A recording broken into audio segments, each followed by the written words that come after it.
പവിത്രം സീരിയലിന്റെ latest episode review ആണ് പറയുന്നത്. അങ്ങനെ ശങ്കരനാരായണന്റെയും പത്മത്തിന്റെയും വീട് ഇപ്പോൾ നിശബ്ദമായ അഗ്നിപർവ്വതം പോലെയാണ്. ഉള്ളിൽ നീറുന്ന ആദി ആർക്കും പിടികൊടുക്കാതെ അവർ ഒതുക്കി വെച്ചിരിക്കുകയാണ്.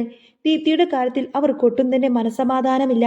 തന്റെ മകൾ പണ്ടത്തെ പോലെ വരുണനുമായി ഇപ്പോഴും പ്രണയത്തിലാണോ, അതോ സങ്കീർണമായ ഈ സാഹചര്യത്തിൽ തന്നെ ആശ്വസിപ്പിക്കാൻ വേണ്ടി അവൾ കള്ളം പറയുന്നതാണോ എന്ന് അവർക്ക് തിരിച്ചറിയാൻ കഴിഞ്ഞില്ല. മാതൃസഹജമായ വ്യാകുലതകളായി പത്മം ഇരിക്കുമ്പോഴാണ് വേദയുടെ ഫോൺ കോൾ വരുന്നത്. അമ്മേ, ഞങ്ങൾ നാളെ ഒരു തീർത്ഥയാത്രക്ക് പോവുകയാണ് എന്ന വേദയുടെ വാക്കുകൾ പത്മത്തിന്റെ കാതിൽ ഒരു അമൃത് പോലെയാണ് പതിച്ചത്. വിക്രം മാലയിട്ടതും ശബരിമലയിലേക്ക് പോകുന്നതിനു മുൻപായി കുടുംബസമേതം പ്രധാന ക്ഷേത്രങ്ങളിൽ തൊഴുതു വരാമെന്ന് തീരുമാനിച്ചതും പത്മത്തിന് വലിയൊരു പ്രതീക്ഷ നൽകി. വിക്രത്തിന്റെ സ്വഭാവത്തിൽ വന്ന മാറ്റം തന്റെ മകളുടെ ജീവിതത്തിൽ പ്രകാശമാവുമെന്ന് അവർ ഉറച്ചു വിശ്വസിച്ചു. വേദയോട് സന്തോഷത്തോടെ യാത്ര ചോദിച്ചുകൊണ്ട് തന്നെ അവർ ഫോണ് വെച്ചു. എന്നാൽ ആ സന്തോഷത്തിന് തൊട്ടടുത്ത് തന്നെ ദുരന്തത്തിന്റെ നിഴലുകൾ പതിഞ്ഞിരിക്കുന്നുണ്ടായിരുന്നു. ഈ യാത്രാ വിവരം അറിഞ്ഞ ഉടനെ തന്നെ വർഷ അത് ശ്രീകാന്തിനെ അറിയിച്ചു. കുടില ബുദ്ധിക്കാരനായ ശ്രീകാന്ത് തന്റെ വൈരാഗ്യം തീർക്കാനുള്ള ഏറ്റവും നല്ല അവസരമായിട്ടാണ് അതിനെ കണ്ടത്. അവൻ ഉടനെ തന്നെ ചന്ദ്രശേഖരനെ ബന്ധപ്പെട്ടു. വിക്രത്തെ ഇല്ലാതാക്കാൻ ഇതിലും നല്ലൊരു സമയം ഇനി കിട്ടില്ലെന്ന് അവർ ഉറപ്പിച്ചു. ബസ്സിൽ യാത്ര ചെയ്യുമ്പോൾ വഴിമധ്യേ എവിടെയെങ്കിലും വെച്ച് ഒരു അപകടം സൃഷ്ടിച്ച് വിക്രത്തിന്റെ കഥ കഴിക്കാനായിരുന്നു അവരുടെ നീചമായ പ്ലാന്. ഇതിനായി ക്രൂരമായ വാടക ഗുണ്ടകളെ അവർ ഏർപ്പാടാക്കി. തങ്ങൾ ഒരിക്കലും പിടിക്കാതിരിക്കാൻ വേണ്ടി വേദയുടെ പേരിലെടുത്ത സിം കാർഡാണ് അവൻ ആശയവിനിമയത്തിനായി ഉപയോഗിച്ചത് എന്നത് അവരുടെ ചതിയുടെ ആഴം വർദ്ധിപ്പിക്കുന്നു. പിറ്റേ ദിവസം രാവിലെ തന്നെ യാത്രക്കുള്ള ഒരുക്കങ്ങൾ തുടങ്ങി.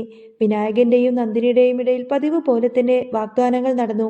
വിനായകൻ യാത്രക്കായി തിടുക്കം കാണിക്കുമ്പോൾ നന്ദിനി തന്റെ താൻ പോരായ്മ പ്രകടിപ്പിക്കുകയാണ്. അച്ഛൻ പറഞ്ഞാലൊന്നും നിങ്ങൾ കേൾക്കില്ല, വേദ പറഞ്ഞ അപ്പോൾ തന്നെ അനുസരിക്കുമല്ലോ എന്ന നന്ദിനിയുടെ പരിഹാസം വിനായകനെ ചൊടിപ്പിച്ചു. വേദയുടെ ഭംഗിയാണോ നിന്നെ ഇതിന് പ്രേരിപ്പിക്കുന്നത് എന്ന ചോദ്യം നന്ദിനി ആവർത്തിച്ചപ്പോൾ വേദയുടെ ശരിയായ നിലപാടുകളെയാണ് താൻ പിന്തുണയ്ക്കുന്നത് എന്ന് വിനായകൻ വ്യക്തമാക്കി.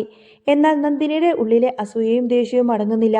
ഈ യാത്ര കഴിഞ്ഞു വരുമ്പോൾ നിന്റെ സ്വഭാവം ഇനിയും മാറുമെന്ന് അച്ഛൻ പറഞ്ഞിട്ടുണ്ടെന്ന് വിനായകൻ ഓർമ്മിപ്പിച്ചപ്പോൾ തന്റെ സ്വഭാവം ഒരിക്കലും മാറില്ലെന്നും വേദയുടെ പിന്നാലെ പോകുന്നത് നിർത്തിയില്ല എങ്കിൽ വിനായകൻ തന്റെ തനി സ്വരൂപം കാണുമെന്നും നന്ദിനി ഭീഷണി മുഴക്കി. മറുഭാഗത്ത് വിക്രമും വേദയും തമ്മിലുള്ള ബന്ധം കൂടുതൽ ഹൃദ്യമാവുകയായിരുന്നു. മുറിയിൽ യാത്രക്കായി വസ്ത്രങ്ങൾ അടുക്കി വെക്കുകയായിരുന്ന വിക്രത്തിന് അടുത്തേക്ക് വേദ വന്നു.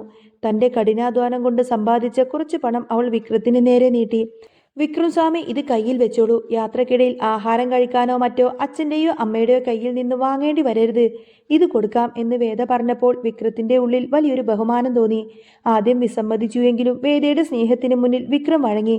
തന്റെ കഴിഞ്ഞ കാലത്തെ തെറ്റുകളെല്ലാം ഓർത്ത് വിക്രം പശ്ചാത്തപിക്കുന്ന നിമിഷങ്ങൾ കൂടിയായിരുന്നു അത്. മാഷ് തന്നെ വെറുത്തിരുന്നത് ഗുണ്ടാപ്പണിയിലൂടെ സമ്പാദിച്ച പണം വീട്ടിൽ കയറ്റാൻ താല്പര്യമില്ലാത്തത് കൊണ്ടായിരുന്നു എന്ന് വിക്രം തിരിച്ചറിഞ്ഞു. എന്നാൽ ഇപ്പോൾ വേദ തന്റെ വിയർപ്പിന്റെ വിലയാണ് നൽകുന്നതെന്ന സത്യം അവന്റെ മനസ്സിനെ മാറ്റത്തിന് സജ്ജമാക്കി. യാത്ര ആരംഭിച്ചപ്പോൾ എല്ലാവരും വലിയ ആവേശത്തിലായിരുന്നു. മുൻപത്തെ യാത്രകളിലൊന്നും തന്നെ ഇല്ലാത്ത ഒരു ആത്മബന്ധം ഇത്തവണ പ്രകടമായിരുന്നു. വേദയുടെ അരികിൽ തന്നെ വിക്രം ചെന്നിരുന്നു.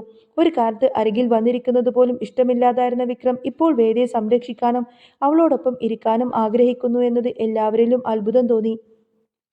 മാഷിന്റെയും കമലമ്മയുടെയും മനസ്സിൽ വിക്രത്തെക്കുറിച്ചുള്ള ഭീതി മാറി പ്രത്യാശയുടെ കിരണങ്ങൾ ഉദിച്ചു.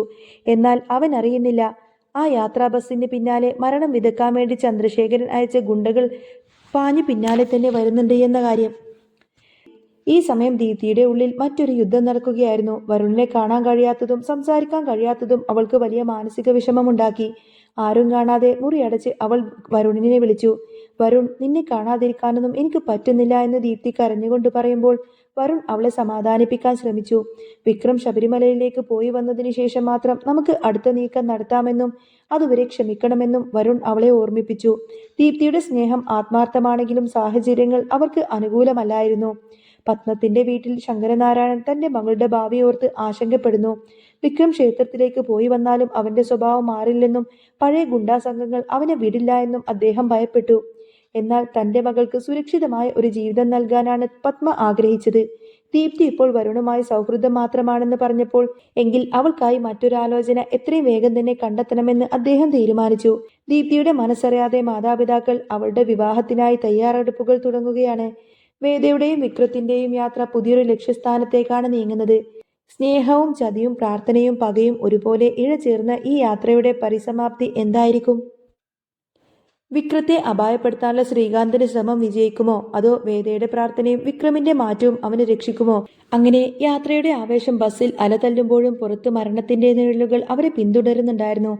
ഹൈവേയിലെ തിരക്കുകളിൽ നിന്നും മാറി വിജനമായ മലയോര പാതയിലേക്ക് ബസ് പ്രവേശിച്ചതോടെ ചന്ദ്രശേഖരന്റെ ഗുണ്ടകൾ തങ്ങളുടെ നീക്കങ്ങൾ സജീവമാക്കി. വിക്രത്തിന്റെ കണ്ണുകളിൽ ഇപ്പോൾ പഴയ പകയല്ല, മറിച്ച് പ്രായശ്ചിത്തത്തിന്റെ ശാന്തതയായിരുന്നു. വേദയുടെ തോളിൽ ചാരിയിരിക്കുമ്പോൾ തന്റെ ജീവിതം അത്രമേൽ സുന്ദരമാണെന്ന് അവൻ ആദ്യമായി തിരിച്ചറിഞ്ഞു. പെട്ടെന്നാണ് ആ അനിഷ്ടം അരങ്ങേറുന്നത്. ഒരു വളവ് തിരിഞ്ഞതും എതിർവശത്തിൽ നിന്നും അമിത വേഗത്തിൽ തന്നെ ഒരു ലോറി ബസ്സിനെ നേരങ്ങ് പാഞ്ഞെടുത്തു. ഡ്രൈവർ വെട്ടിത്തിരിക്കാൻ ശ്രമിച്ചുവെങ്കിലും ഗുണ്ടകൾ ഓടിച്ചെന്നിരുന്ന മറ്റൊരു ജീപ്പിനെ ബസ് സൈഡിൽ നിന്നും ഇടിച്ചു തെറിപ്പിച്ചു. നിയന്ത്രണം വിട്ട ബസ് റോഡരികിലെ താഴ്ചയിലേക്ക് മറിയാൻ തുടങ്ങി. വിക്രം സമയോചിതമായി ഇടപെട്ടു. അവൻ വേദയെ ചേർത്ത് പിടിച്ചുകൊണ്ട് തന്നെ സീറ്റുകൾക്കിടയിൽ സുരക്ഷിതയാക്കി. ബസ് ഒരു മരത്തിൽ തട്ടി നിന്നപ്പോൾ പലർക്കും പരിക്കേറ്റു. അപകടം നടന്ന ഉടനെ തന്നെ ഗുണ്ടകൾ വണ്ടിയിൽ നിന്നിറങ്ങി ബസ്സിനടുത്തേക്ക് പാഞ്ഞെടുത്തു. അവരുടെ ലക്ഷ്യം വിക്രം മാത്രമായിരുന്നു. എന്നാൽ ശബരിമലയ്ക്ക് പോവാൻ മാലയിട്ട വിക്രമിന് ഇപ്പോൾ തന്റെ കുടുംബത്തെ സംരക്ഷിക്കേണ്ട ബാധ്യതയുണ്ടായിരുന്നു. രക്തം ഒലിക്കുന്ന മുറിവുകളുമായി അവൻ പുറത്തേക്കിറങ്ങി. ഗുണ്ടകൾ അവനെ വളഞ്ഞു. ഇന്ന് നിന്റെ അവസാനമാണ് വിക്രം എന്നൊക്കെ പറഞ്ഞ് ആക്രോശിച്ച്. എന്നാൽ ഒന്നും വിക്രം പതറിയില്ല. പെട്ടെന്ന് വിക്രം തന്റെ വ്രതം തെറ്റിക്കാൻ നോക്കിയല്ലോ എന്നൊക്കെ ചിന്തിച്ചുകൊണ്ടാണ് കേട്ടോ വേദ പെട്ടെന്ന് അങ്ങ് ഞെട്ടിയുണരുന്നത്. ഇത് വേദയുടെ സ്വപ്നം മാത്രമായിരുന്നു. പക്ഷേ ചന്ദ്രശേഖരന്റെ ഗുണ്ടകൾ അവരെ പിന്തുടർന്ന് അവിടെ തന്നെ ഉണ്ടായിരുന്നു. മാഷും കമലമ്മയും വിക്രമും എല്ലാവരും അമ്പലത്തിലേക്ക് ഇറങ്ങുന്ന സമയത്ത് തന്നെ മാഷിനെ അപായപ്പെടുത്താൻ വേണ്ടിയിട്ട് ചന്ദ്രശേഖരന്റെ ഗുണ്ടകൾ മാഷിന്റെ പുറകെ തന്നെ വന്നിരുന്നു. ഈ ഒരു കാഴ്ചയും കണ്ടുകൊണ്ട് തന്നെ വേദ ഓടിച്ചെന്ന് അച്ഛനെ രക്ഷിക്കുന്നുണ്ട്. അപ്പോഴും സുധാകരൻ മാഷ് കുറ്റപ്പെടുത്തുന്നത് വിക്രത്തിനെ ആയിരിക്കും.